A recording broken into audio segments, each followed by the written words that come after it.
இயேசு உங்களை நேசிக்கிறார். பிரியமானவர்களே, இந்த நாளில் ஆண்டவர் நம்மளோடு பேசும்படியாய் வேதத்திலிருந்து சில வசனங்களை வாசித்து ஆண்டவர் நமக்கு கற்றுக் கொடுக்கக்கூடிய காரியத்தை பார்ப்போம்.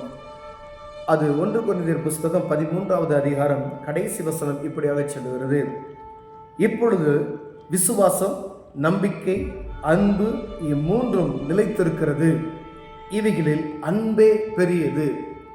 விசுவாசம், நம்பிக்கை, அன்பு இம்மூன்றும் நிலைத்திருக்கிறது, இவைகளில் அன்பே பெரியது. அநேக நேரங்களில் இந்த மூன்றும் முக்கியமானது, ஆனால் இதில் மிகவும் முக்கியமானது, பெரியது அன்பு என்று சொல்லப்படுகிறது. எங்கும் ஜீசஸ் லவ்ஸ் யூ அப்படி எழுதி போட்டுருவோம், இயேசு உங்களை நேசிக்கிறார் அப்படின்னு சொல்லிடுவோம். எளிமையாகி இது சொல்வது நமக்கு எளிமையாக இருக்கும். ஆனால் பிறரிடம் நாம் அன்பு செலுத்துவது எப்படி இருக்கு? கடினமாக இருக்கும். உன்னில் அன்பு கூறுவது போல பிறனிடத்தில் என்ன செய்யணுமா? அன்பு கூறணும். இதுவே பிரதான கற்பனை அப்படின்னு சொல்றாரு. நீ உனக்குள்ள நீ எப்படி அன்பையா இருக்கியோ, உன்னை எப்படி நீ நேசிக்கிறியோ. அநேக நேரங்கள் நம்ம நேசிக்கிறது கிடையாது. ஏன்னா சரீரமாகிய ஆலயம் என்று ஆண்டவர் சொல்லியிருக்கிறார். இது ஆலயம், நான் வாசம் செய்கிற இடம் என்று சொல்லுகிறார். அநேக நேரங்கள் நம்மளை கவனிக்கிறதுல அது ஒரு பக்கம் இருந்தாலும், நீ ஒரு மனுஷன் தீங்கு உனக்கு நினைக்க கூடுமா? ஒரு மனுஷன் இருக்கேன் அப்படின்னா, நான் இருக்கேன் அப்படின்னா, எனக்கு நான் தீங்கு வருவதற்கு நான் விடுவேனா? தீங்கு செய்வோம். ஒருவேளை தெரிந்து என் கையை அடிபடுறதுக்கோ இல்லை ஒரு காயமாக்குவதற்கோ கொடுப்பேனா? கொடுக்க மாட்டேன். ஏன்னா அதை பாதுகாத்துக் கொள்வேன். ஏன்னா என் அன்பு, என் சரீரத்தின் மீது எனக்கு அவ்வளோ ஒரு அன்பு இருக்கிறது.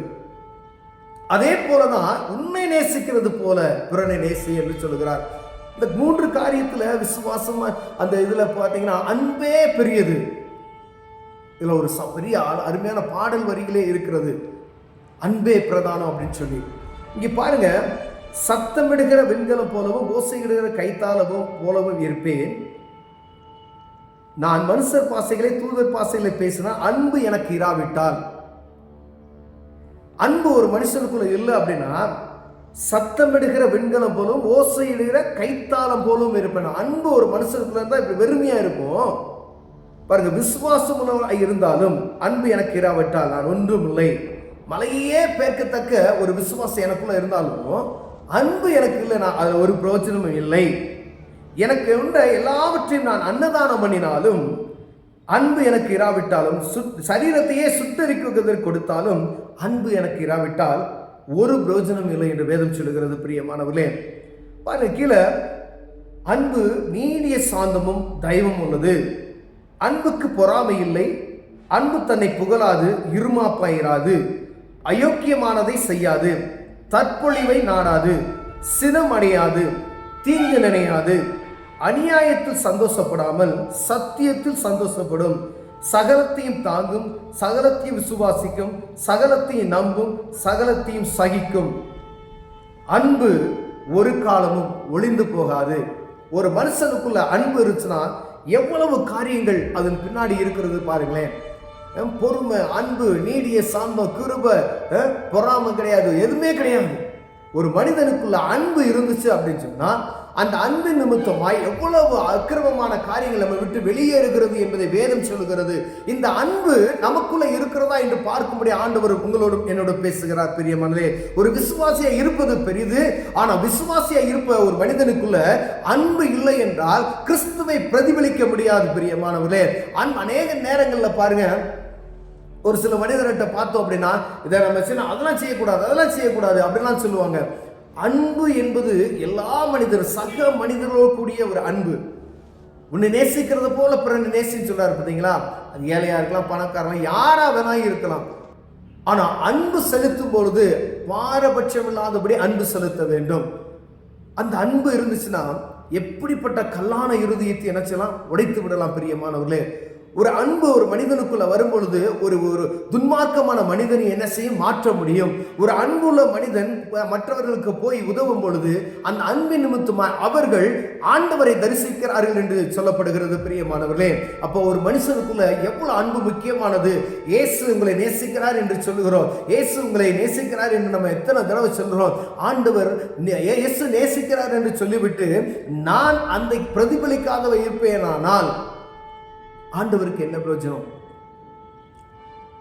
அநேக நேரங்களில் சாட்சிகள் மற்றவர்களை மாற்றும் என்று வேதம் சொல்லுகிறது.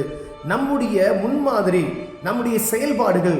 ஒரு மனிதனுக்குள்ள ஒரு எப்பயுமே சுழிச்ச மூஞ்சி ஒரு மாதிரி வெடுக்குன்னு விழுந்தாங்க அப்படின்னு சொன்னாங்களே, யார்கிட்ட பேசினாலும் பார்த்தீங்கன்னா ஒரு சில அப்படிதான் இருப்பாங்க. அன்பை வெளிக்காட்டுங்க. எப்படிப்பட்ட கல்லான இருதயம் உள்ள மனிதனையும் குணமாக்கி விடலாம் பிரியமானவர்களே.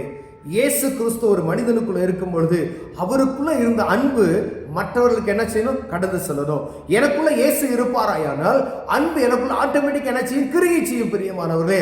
அப்ப இயேசுவை தரிசித்துக் கொண்ட நம்ம ஒவ்வொருவரும் அன்புள்ளவர்களாய் காணப்படும்படியாய் அழைக்கப்படுகிறோம். அன்பு எவ்வளவு விசேஷமானது என்று இந்த அதிகாரத்தை நீங்கள் வாசித்து பார்த்தீர்களா என்று தெரியும். இந்த அன்பு ஒரு காலம் தீங்கு செய்யாதான். அன்பு இருக்கிற மனுஷனுக்கு தீங்கு செய்வதற்கு மனம் இருக்காது என்று வேதம் சொல்லுகிறது. அப்ப அன்பு எவ்வளவு மேன்மையானதுன்னு பாருங்களேன். விசுவாசம், இந்த கடைசி வசனத்தில் நம்ம வாசித்தது போல விசுவாசம், நம்பிக்கை, அன்பு, மூன்றிலும் அன்பே பெரியது என்று வேதம் சொல்லுகிறது பிரியமானவர்களே. அப்ப மற்றவங்கள்ட்ட போய் நீங்க இயேசு கிறிஸ்துவின் அன்பை சொல்லும் பொழுது முதல்ல நமக்குள்ள அன்பு இருக்கிறதா அப்படின்னு சொல்ல நினைத்து பார்க்கணும். எனக்குள்ள அன்பு, அந்த கிறிஸ்து பாருங்க, இயேசு கிறிஸ்து கடந்து செல்லும்போது அவர்கள் மீது அவருக்குள்ள இருந்த அந்த நேசம் மற்றவங்களுக்குள்ள என்ன செய்ய உதவுகிற மனப்பான்மை. அவர்களை பார்த்ததும் அந்த அன்பு நிமித்தமாய் கண்ணீர் விட்டு அழுதார். எருசலேமை பார்த்து கண்ணீர் விட்டு அழுதார் ஆண்டவர். பாதியான ஸ்திரீயை பார்த்து ஆண்டவர் இரக்கம் பாராட்டுகிறார். அந்த அன்பு, என் ஜனங்கள், இந்த உலகத்தில் இருக்க எல்லா மக்களும் தன்னையே பலியாய் ஒப்பு கொடுத்தார். அன்பு. இவ்வளோ ஒரு தேவகுமாரன் பூமியில மனுரூபம் எடுத்து மனிதனுடைய பாவத்தை மன்னிப்பதற்காய் தன்னையே அர்ப்பணித்தார். எவ்வளவு அன்பு பாருங்களேன். அந்த அன்பை நேசிக்கிற நாம் அன்புள்ளவர்களாய் காணப்படும்படி ஆண்டவர் விரும்புகிறார் பிரியமானவர்களே. இந்த அன்பு அவ்வளவு மேன்மையானது பிரியமானவர்களே. அவர் அன்பு இருந்தது நிமித்தமாவே, அவருடைய அன்பு நிமித்தமாவே ஒவ்வொரு மனிதனும் விலைக்கிரயம் கொடுத்து மீட்டு கொண்டிருக்கிறார். யாரெல்லாம் விசுவாசித்து இயேசு எனக்காக இரத்தம் சிந்தி என்னுடைய பாவத்தை மன்னித்து சிலுவையில வெற்றி சிறந்தார் எண்ணி அவர் சமூகத்தில் வருமோ, அவருடைய அன்பு நமக்குள்ள வருகிறது பிரியமானவர்களே. அவர் அன்பு ஒவ்வொரு மனிதனுடைய பாவத்தை மன்னித்தது என்று நினைத்து மற்றவர்களுக்கு அவருடைய அன்பை நாம் பிரதிபலிக்கும் பொழுது அநேக ஜனங்கள் ஆண்டவருடைய அன்பை அறிந்து கொள்வார் பிரியமானவர்களே. இயேசு அன்புள்ளவர். ஒருவேளை அன்புல குறைவுள்ளவரா, நேசத்துல குறைவுள்ளவரா இருந்தோம்னா, அதான் ஒரு பக்கத்து வீட்டில் ஒரு எப்போ பார்த்தாலும் மூஞ்சி தூக்கி வச்சுட்டு இருக்கிறது, யாரை பார்த்தாலும் ஒரு மாதிரி செடிஞ்சு விடுது. அநேக ஆஃபீஸர்ஸ் பார்த்தீங்கன்னா ஒரு மாதிரி கடினமாக இருப்பாங்க. ஆனால் அவங்களுக்குள்ள இருதயத்துக்குள்ள அன்பு இருக்கும். ஆனால் அந்த வேலை ஸ்தலங்களில் காணப்படும் பொழுது அவங்க ஒரு கோபமான காணப்படுவாங்க. ஆனால் இருதயத்தின் ஆழத்துக்குள்ள அன்பு இருக்கும். அவங்க டியூட்டி முடிஞ்சது வந்து பார்த்தீங்கன்னா அவங்க நேசம், அவங்க பேசுகிற வாங்க சாப்பிடுங்க அப்படின்லாம் சொல்லுவாங்க, பார்த்துருக்கீங்களா? அந்த மாதிரி நீங்கள் வேலை ஸ்தலத்தில் உங்கள் வேலையில் கவனமாக இருக்கணும். ஆனால் அன்பு என்பது உங்கள் தனியாக இருதயத்தில் இருக்கணும் பெரியமான.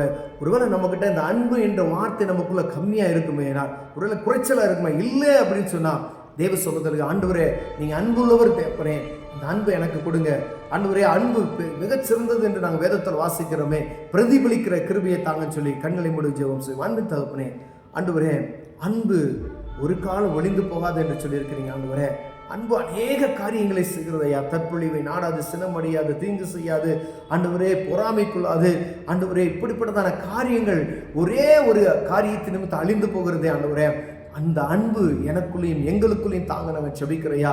பிறரை நேசிக்கத்தக்கதான கிருபையை தாங்க. இயேசுவை பிரதிபலிக்க எங்களுக்கு உதவி செய்யுங்க. இயேசுவின் நாமத்தில் பிதாவே, ஆமென்.